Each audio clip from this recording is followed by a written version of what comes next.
E aí pessoal, tudo bem? Aqui é o Wallace, você está no Folha do Éden e hoje eu quero falar com você sobre o domínio cristão da sociedade. Fica comigo aqui.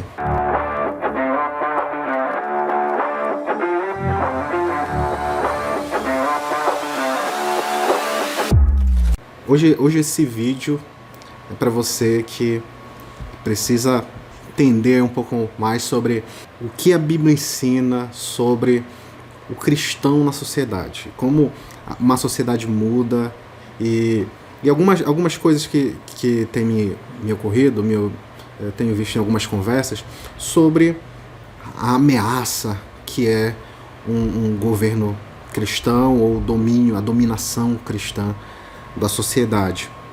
E como você está cansado de saber já, claro que nós estamos vivendo sim em períodos de muita polarização política. Então, de um lado, tem pessoas gritando A, do outro, pessoas B, elas estão se degladiando na internet. E aqui na internet virou terra de guerra, né? Campo de guerra. E o fato é que, de um lado, também tem grupos como o grupo dos evangélicos que dizem assim, não, porque o Brasil é de Jesus, o Brasil precisa ser de Jesus, então a gente precisa colocar governantes evangélicos, presidentes evangélicos, políticos evangélicos, porque é de Jesus. A gente precisa acabar com essa palhaçada dessas pessoas que desobedecem, estão vivendo aí em pecado, transformando o mundo numa bandalheira total. E do outro lado, existe não cristãos que dizia assim, ó, logo aqui vai virar aquele mundo igual do conto da Aya, da série, né, o conto da Aya, onde as pessoas vivem debaixo de uma opressão religiosa e elas precisam seguir aquilo, senão elas são torturadas, elas são expulsas, sofrem punições e tudo mais. Então existe esses dois lados da moeda, existe essa polarização, principalmente incluindo evangélicos e não evangélicos na cultura, principalmente nesse período que nós estamos vivendo. Nós estamos aí acho que há uns 2 meses ou 1 mês da eleição e essas conversas vêm à tona. Só que existem algumas perguntas que precisam ser feitas para que a gente possa entender essa discussão, como a gente deve se posicionar diante dela e qual a resposta bíblica para isso. Pessoal, se vocês me verem aqui olhando para baixo, porque eu tenho as anotações, eu anotei bastante coisa aqui e eu não quero perder as informações, então vocês vão ver olhando aqui para baixo e checando algumas informações, beleza? Então vamos lá.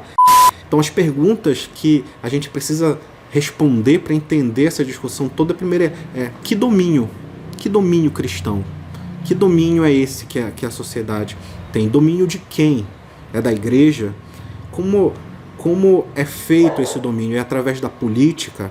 É através de um presidente cristão? É através de atos revolucionários?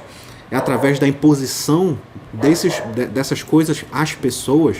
Quando se fala em domínio, se pensa assim, não, a gente vai melhorar a sociedade através desse domínio, mas então o caso é que é sobre florescimento social, como uma sociedade se desenvolve, melhora, cresce, se torna mais madura. Então ela é através da isenção religiosa, do cristianismo principalmente, ou da busca por uma neutralidade. A gente precisa criar uma cultura mais neutra. Então nós vamos falar sobre isso, numa perspectiva mais bíblica, mas antes de entrar diretamente no assunto, a gente precisa lidar com alguns problemas que eu percebo que existe nessa conversa.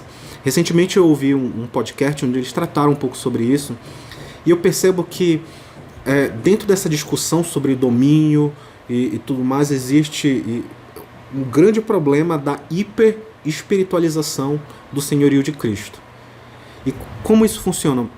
Geralmente, muitos evangélicos que se degladiam nesse assunto, sobre como é o papel da igreja na sociedade, na política, alguns eles tornam a questão do domínio de Cristo totalmente espiritual. Não, Jesus ele é Senhor apenas no mundo espiritual, não interfere na sociedade, não interfere na política, não interfere na cultura, não interfere em nada disso.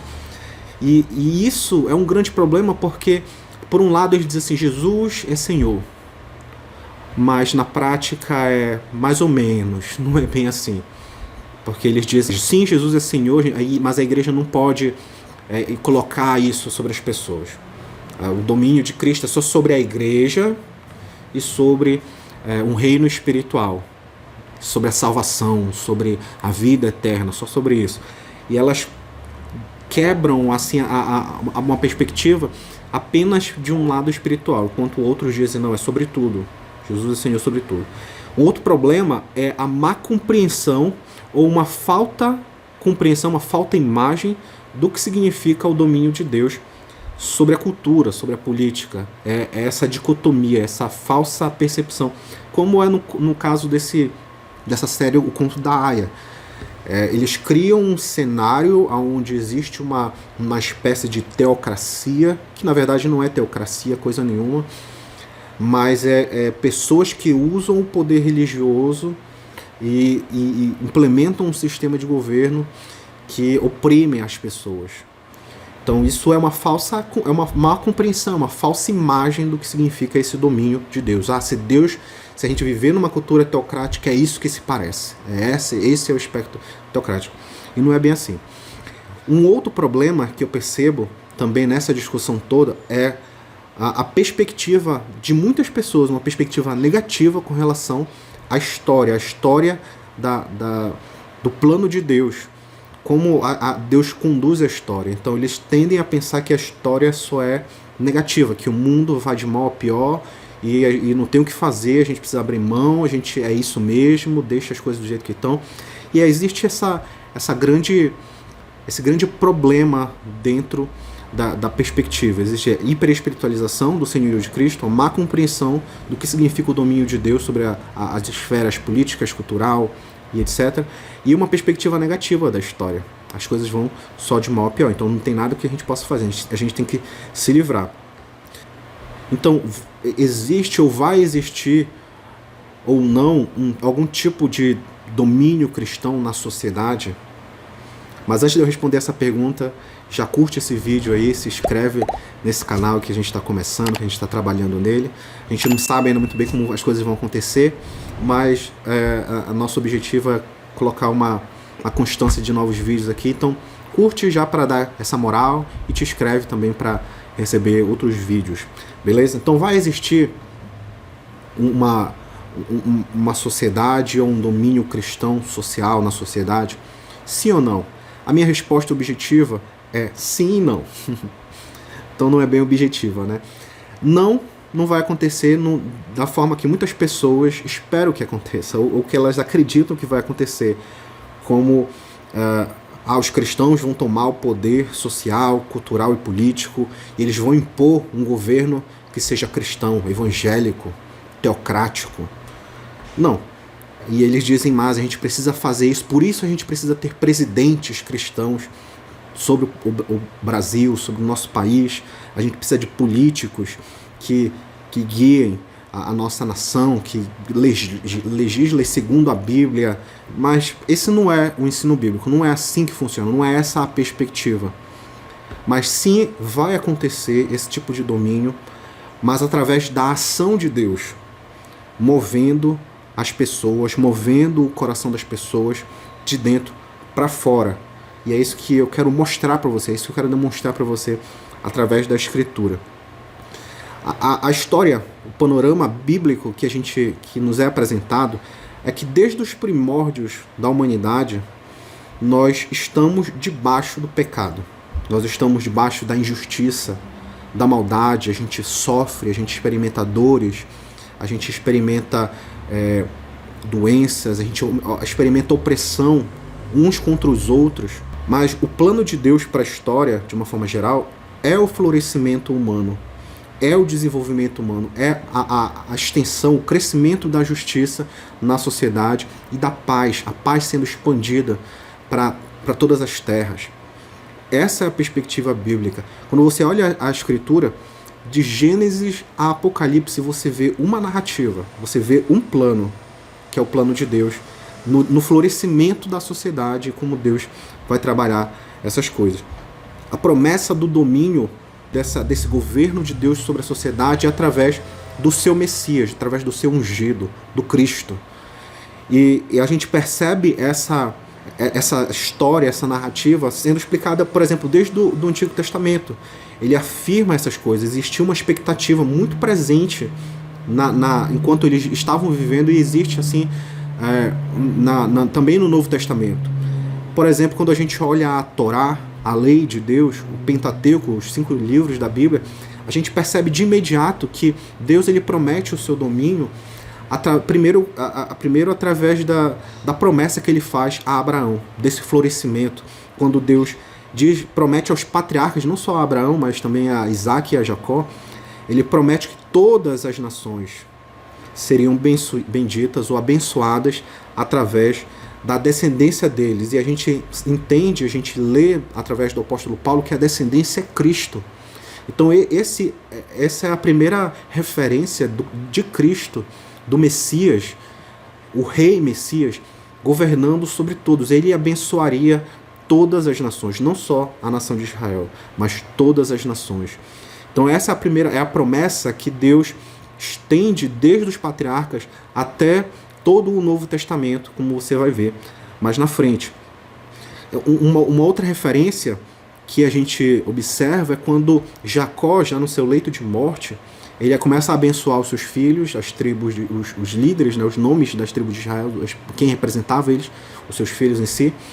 E quando ele vai abençoar Judá, ele profetiza sobre Judá, dizendo que o cetro nunca se afastaria de Judá, que ele reinaria através a todas as tribos, mas não só isso, ele reinaria todas as nações da terra, todas as nações iriam obedecer ele. Mas é interessante que ele fala em Gênesis 49:10 que o cetro não se afastaria de Judá até que viesse Siló, que é uma figura do Messias, é uma figura messiânica que viria. E a ele, a Siló, ao Messias, todos os povos lhe obedeceriam. Então é interessante ver que ele diz assim, o cetro nunca vai se afastar de Judá. E ele trata isso de uma forma local, ou seja, de Israel. Judá vai reinar sobre Israel. Mas ele estende isso quando ele fala todos os povos, não apenas os judeus, mas todos os povos. E a gente vai ver isso sendo confirmado em outras profecias, em outras declarações mais à frente no Antigo Testamento. Mas aqui ele diz que todas as nações iam obedecer o Messias. Então sai de uma perspectiva local só de Israel para uma perspectiva global de todo o mundo obedecendo a ele. Então, de alguma forma, existe sim o domínio do Messias, não o domínio da igreja, não o domínio dos evangelhos, mas o domínio de Cristo sobre as nações de forma efetiva, não espiritualmente apenas, mas também espiritualmente, mas de governo social, cultural e político. Também Deus prometeu a Davi que o seu trono seria estabelecido. O trono de Israel ficaria com a sua casa, que Davi é da tribo de Judá. Deus prometeu que de Judá nunca se afastaria o cetro. E não apenas isso, ou seja, ele está falando que o trono de Davi seria estabelecido através da sua descendência. E para sempre. Ou seja, haveria um rei que reinaria sobre o trono de Davi para sempre, com justiça, trazendo o governo de Deus, a lei de Deus sobre toda a nação e abençoando todos os povos. Então ele se expande para além de Israel. Ele se expande, ele se estende a todas as nações, a todos os gentios. Então isso a gente lê nos livros históricos. Existem muitos textos aqui que eu não vou citar, que senão esse vídeo ficaria imenso, mas existe uma série, é profundo, é muito grande a extensão de textos que usam essa linguagem das promessas de Deus sobre, não apenas de Israel, mas sobre todos os povos. A gente pode também ver no livro dos Salmos, o Salmo 2, onde a gente tem um salmista também usando de forma profética, sendo usado de forma profética, dizendo: Tu és meu filho, eu hoje te gerei. E ele fala mais: peça e eu lhe darei as nações por herança, não só Israel, mas pede-me que eu vou te dar as nações por herança e as extremidades da terra por sua possessão. E é interessante que o apóstolo Paulo, quando ele está pregando em Antioquia, em Atos, ele cita esse texto para contextualizar Cristo, o Messias, falando da ressurreição dele, quando isso aconteceu. Ele diz que isso acontece depois que Jesus ressuscita dos mortos e sobe aos céus, é assunto aos céus. E ele se senta no trono de Davi e Deus diz isso para ele: tu és meu filho, eu hoje te gerei, pede-me e eu te darei as nações por herança. Olha só como é legal ver como os apóstolos tinham essa mensagem em mente. E eles aplicam isso a Cristo, dizendo que isso se cumpre em Cristo. Que Deus, o Pai, deu a Cristo as nações. Ele diz para o filho pedir. E não só isso. O salmista, no Salmo 2 também, ele convoca os governantes, os reis e os governantes da terra para se submeterem ao Filho. Ele não fala apenas dos governantes de Israel, mas ele fala que todas as nações, os reis de todas as nações, se submetam ao Filho que está sentado sobre o trono. Então, existe um governo, sim, não apenas nacional, mas um governo mundial do Messias. Um outro salmo muito bacana, que é o Salmo 22, a gente conhece esse salmo, geralmente, se lembrando da citação dos primeiros versículos, quando Jesus cita o Salmo 22 direto, falando: Deus meu, por que me desamparaste? E o interessante disso é porque, às vezes, a gente só lê esses versículos e a gente esquece do que esse salmo todo está falando. Ele diz que os confins da terra se lembrarão do Senhor, e a ele se converterão. Diante dele se prostrarão todas as famílias das nações. Olha só que bacana. Pois do Senhor é o reino, é ele quem governa as nações. Então, existe uma promessa muito clara das recompensas do Messias, do sacrifício do Messias, da sua ressurreição, do seu governo, de que quando Jesus morre, e ele cita isso, ele está dizendo assim: eu estou sofrendo, eu estou diante dessa situação, como alguém desprezado por Deus por causa daquilo que eu estou fazendo, por causa da obra que eu estou realizando, mas eu receberei a recompensa do meu trabalho. E a recompensa do trabalho é que todas as nações se converterão a Ele e obedecerão a Ele, porque Ele é o Senhor sobre toda a terra e sobre todas as famílias das nações. Não é local apenas, é mundial. É o governo do Messias sobre todas as famílias da terra. E Jesus estava remetendo aquelas pessoas a isso quando citou o Salmo 22 também. E o outro salmo, que é o Salmo 110, que talvez seja o salmo mais citado no Novo Testamento. Ele é repetido de forma direta ou indireta inúmeras vezes em todo o Novo Testamento, e onde existe uma promessa muito clara. Ele diz assim: disse o Senhor ao meu Senhor, sente-se à minha direita, até que eu ponha os seus inimigos por estrado dos seus pés. O apóstolo Pedro, no dia de Pentecoste, ele cita esse salmo, e ele diz que isso também está se referindo à ressurreição e à assunção de Cristo aos céus, se sentando à direita de Deus para governar. E isso é muito bacana, é muito legal, porque ele fala que o Senhor não é um governo espiritual apenas, é um governo real, do mundo físico também, que Cristo está destruindo, derrotando os seus inimigos. Ele vai continuar fazendo isso até o fim da história, como o apóstolo Paulo cita isso também em 1 Coríntios 15, ele cita esse salmo, e ele diz que importa que ele reine, que ele governe, que ele domine, até que tenha posto todos os seus inimigos como estrado dos seus pés. E quando ele faz isso, ele retorna em poder e glória para acabar com o último inimigo, que é a morte. Então esse aqui é claramente um salmo onde mostra que existe um governo, que Cristo, Jesus Cristo, o Messias de Deus, vai destruir os seus inimigos. Todos aqueles que se opõem contra Cristo serão derrotados. Ou eles se rendem e se submetem a Ele e pedem misericórdia e se voltam a Ele em obediência, ou eles serão destruídos. Essa é a promessa do governo do Messias. Sobre o trono de Davi, Jesus está reinando sobre o trono de Davi, e Ele está governando sobre as nações, como diz o versículo 6 do Salmo 110. Ele governa sobre as nações. Então a gente já viu a Torá falando sobre isso, a lei. A gente também viu os salmos e a gente viu os profetas. Na verdade, os profetas eu quero falar agora. A gente tem, por exemplo, Isaías, várias referências sobre isso. Isaías tem diversas referências sobre o Messias e o governo do Messias.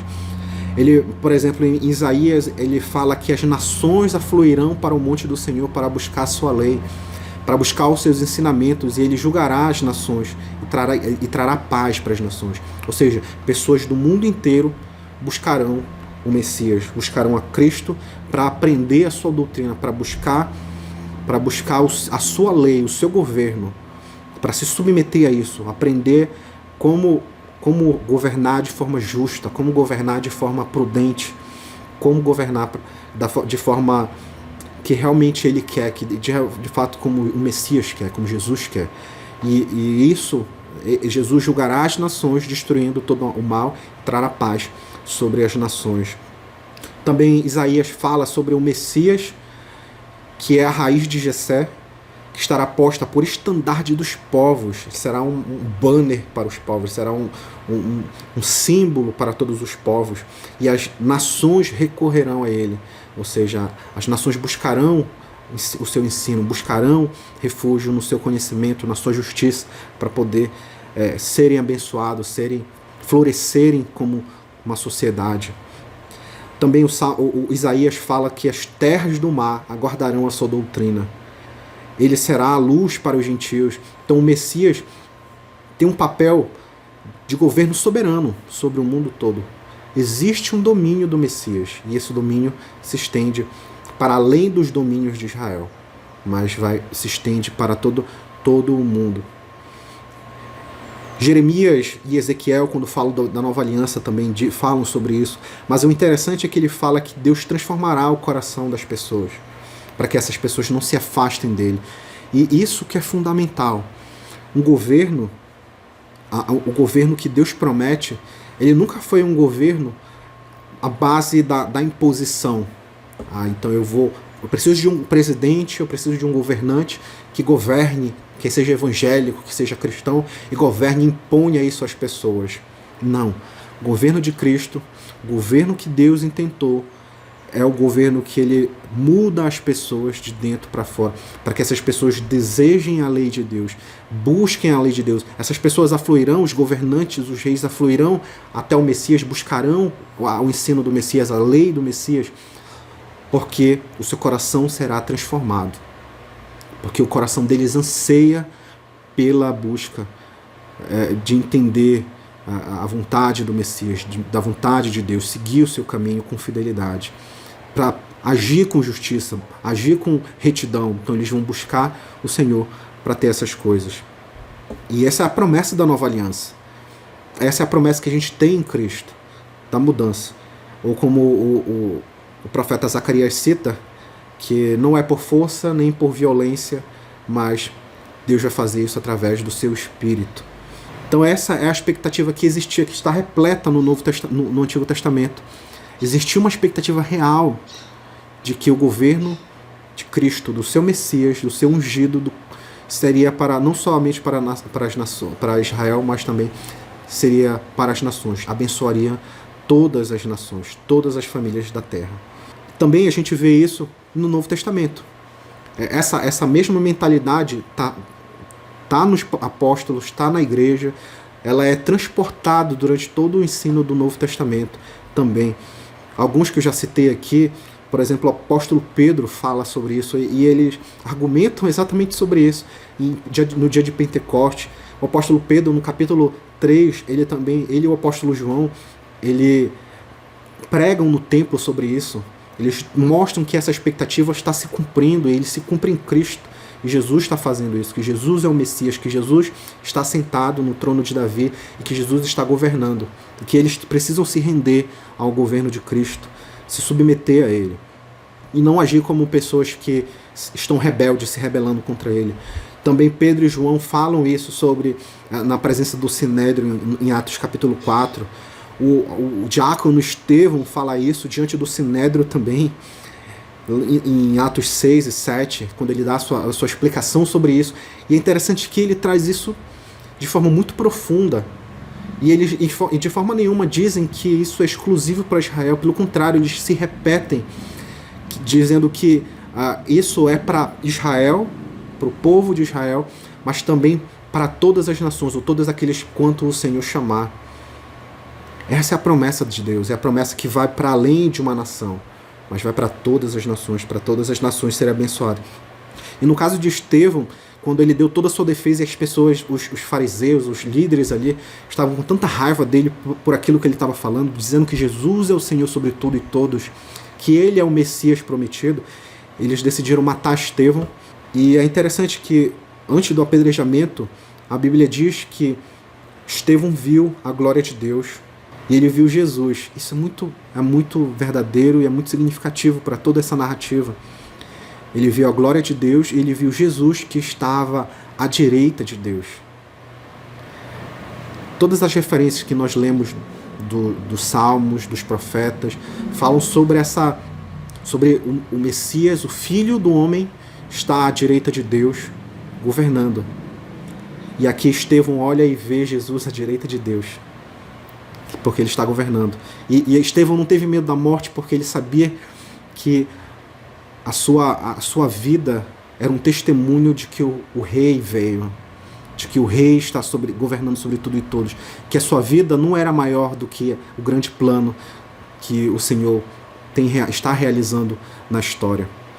E ele viu Jesus à direita de Deus, e a Escritura diz assim: então ele diz: eis que vejo os céus abertos e o Filho do Homem em pé à direita de Deus. Ele usa uma expressão, Filho do Homem, que é uma expressão usada no livro do profeta Daniel, se referindo ao Messias, que sobe até o ancião de dias, se assenta à direita do ancião de dias e governa e tem um domínio eterno e sobre todas as nações. Estevão não tinha uma outra ideia aqui. Ele estava falando sobre o domínio de Cristo sobre todas as nações, sobre o Messias, o Rei que governa tudo e todos. Então isso estava na mente dele. O apóstolo Paulo também fala sobre isso, quando ele, no seu discurso em Antioquia, em Atos 13. Paulo e Silas também, quando eles estão em Tessalônica, eles falam, existe um tumulto lá, e é interessante que as pessoas que ouvem eles pregando falam assim: olha, esses promovem tumulto em todo o mundo, chegaram também aqui, dizendo que existe outro rei chamado Jesus. Olha só que interessante. Existe uma dicotomia muito grande entre o que eles pregavam, dizendo assim: existe um Senhor, esse Senhor é Jesus, e aquilo que eles estavam experimentando na sua época, que era o domínio romano sobre eles. Existe um Senhor, que eles diziam, e esse Senhor é César. Ninguém está sobre César. E por isso que eles entregaram os apóstolos, Paulo e Silas no caso, para serem presos, para serem julgados, porque eles estavam pregando um outro rei que não era César, mas que era Jesus Cristo. Então isso causou tumulto. Esse era o tumulto. Isso que causa tumulto, pessoal. Isso que causa tumulto é o fato de que Jesus é rei e que Jesus governa.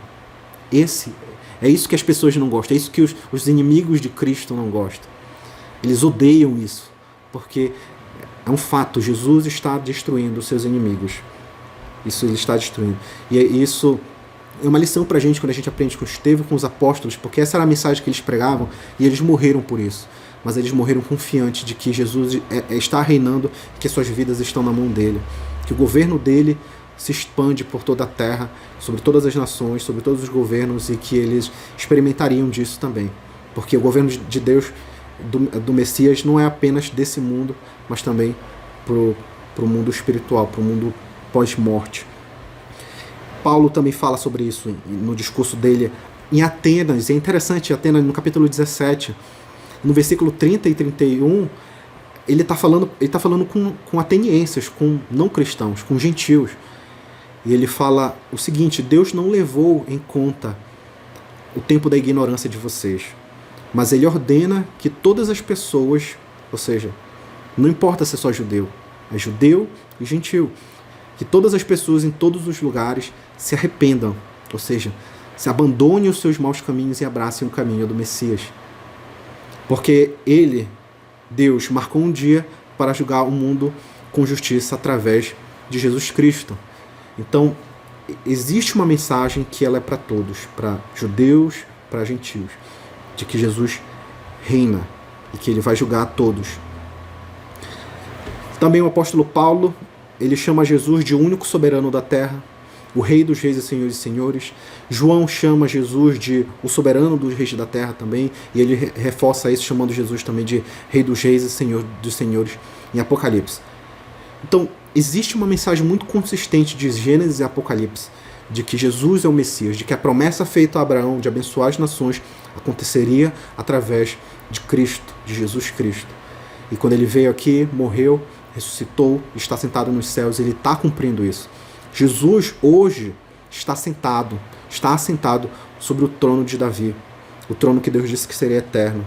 Ele está reinando sobre tudo e todos, ele está subjugando os seus inimigos, e ele vai fazer isso até a consumação da história, quando destruir o último inimigo, que é a morte. E ele vai mudar a ordem do mundo para uma ordem eterna. Sai do temporal, do decaído, pecaminoso, para uma ordem eterna, santa e pura. Mas o mais importante de tudo isso, dessa história sobre o domínio, é que dentro de todo esse contexto, a gente se esquece, talvez, de uns versículos, uma passagem bíblica que é uma das mais importantes em toda a Escritura para a igreja, no Novo Testamento, que é o texto da Grande Comissão. Geralmente a gente lembra do ir de fazer discípulos de todas as nações, mas a gente se esquece do versículo anterior e da continuação desse versículo, do que ele representa, o que está sendo dito. Olha só, Mateus capítulo 28, versículo 18 até o 20. Jesus diz assim: toda a autoridade me foi dada no céu e na terra. Ou seja, Jesus ele não é Senhor só sobre o céu, o mundo espiritual, a ordem espiritual, mas sobre a terra também, o mundo físico, o mundo humano habitado. Porque foi dado a ele, porque ele morreu e ele ressuscitou, e foi dado isso a ele, pelo Pai, a autoridade sobre tudo. E por causa disso, porque ele é soberano sobre tudo e todos, ele diz: portanto, vão e façam discípulo de todas as nações. E fazer discípulo não é apenas uma ordem espiritual, não é apenas de ordem espiritual, também é de ordem espiritual, mas ela é de transformação obediente externa, de vida, de obediência. Ele diz: façam discípulo de todas as nações, batizando-os em nome do Pai, do Filho e do Espírito Santo. E essa palavra é interessante: ensinando-os a guardar todas as coisas que eu tenho ordenado a vocês. Ou seja, Jesus está dizendo: eles ensinem as pessoas a obedecerem à minha lei. Ensinem as pessoas. Façam discípulos, preguem, eles serão mudados, aqueles que receberem com fé serão mudados, e ensinem eles a viver de forma que me obedeçam à minha lei. E eis que estou com vocês todos os dias até o fim dos tempos. Então essa é a promessa. A grande comissão ela se sustenta em cima da promessa do Messias, da bênção das nações, do governo de Cristo sobre o trono de Davi, das promessas feitas, da lei de Deus se expandindo por toda a terra. E como ele faz isso, como ele aplica isso? Através da pregação do Evangelho. O fundamento desse domínio de Jesus sobre o mundo não é a imposição, não é a truculência, é a conversão. São cidadãos salvos que levam a lei de Deus para a esfera pública. E a necessidade dessas pessoas que estão sendo salvas é de que eles vivam debaixo da lei de Deus. Percebe como é diferente? Não é, eu vou botar um presidente lá, governadores lá, legisladores lá na política, no governo, para que eles imponham um governo. Não. Jesus diz: eu governo sobre tudo e todos. Por causa disso, vão, preguem a eles as boas notícias de que eu governo, porque o governo de Cristo é uma boa notícia. Ele traz justiça, traz paz, traz florescimento humano, social, político, cultural. Vão e preguem, digam a eles que existe perdão para os seus pecados, existe mudança de natureza, existe misericórdia, existe paz encontrada apenas na pessoa de Jesus. Então ensinem isso a eles, ensinem a eles a se submeterem à lei, mostrem para ele o que é que eles devem fazer, como eles devem viver. Então, são pessoas cristãos, são pessoas que vivem na sociedade. Eles vivem na sociedade, fazem parte da sociedade, têm empregos, têm famílias, têm negócios, têm várias profissões, estão na política. Essas pessoas, elas vão buscar o Messias e elas vão pregar para pessoas, para o coração das pessoas serem mudadas. E como consequência, é algo inevitável, uma busca inevitável de eu quero justiça, eu quero obedecer ao Messias. A gente precisa viver diante do Messias, diante da lei de Deus, obedecendo a Ele com fidelidade. Não por imposição, mas porque eu amo o Messias, eu amo o Cristo, eu amo a Deus de tal forma que eu quero praticar a justiça, eu quero viver diante disso. Esse é o fundamento da grande comissão. É nisso que consiste o governo do Messias sobre as nações.